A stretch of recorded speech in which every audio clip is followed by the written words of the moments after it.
Reb 1 says, frustrating.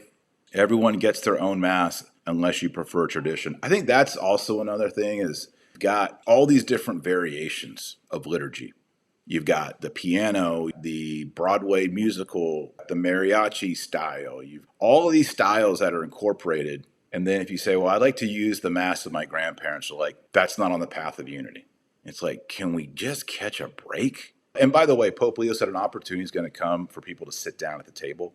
I would love to be at that table.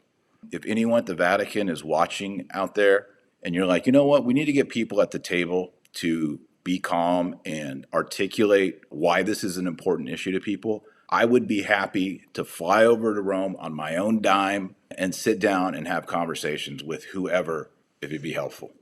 Luis Guzman, perhaps we might keep the fraternities. Yeah, I mean, we got the Fraternity of St. Peter, you got the Institute of Christ the King, you got the SSPX in areas.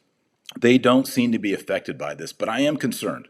If the argument is celebrating or attending the traditional Latin Mass, you are not really in unity with the Church. If that's the reason given, which is the reason given, for the shutting down of the traditional Latin Masses in diocesan settings, that same logic applies to the FSSP. That's troubling. The same rhetoric, the same apologetic against traditional Latin Mass at the diocesan level applies to the fraternity. So if you consistently apply it, you're eventually going to say, well, the Fraternity of St. Peter needs to say the Novus Ordo in Latin. How do they determine this process is unifying? Honestly, I think it's a catchphrase. It's not unifying when you have Catholics who are, promoting the A word, promoting contraception, promoting, the rainbow alphabet soup. All of that is inflammatory, divisive, gets people riled up, and it's tolerated all the time, even though it's not on the path to unity.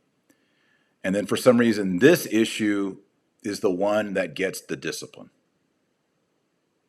And so I really do think the determination of which path is unifying and which is not is somewhat arbitrary. That's what it feels like as a guy who's been going to the Latin Mass for 15 years.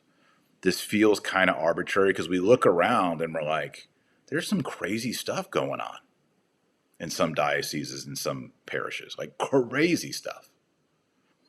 And it's tolerated. It's allowed. No one says, well, that's divisive. That's not unifying. It's just like, well, look the other way.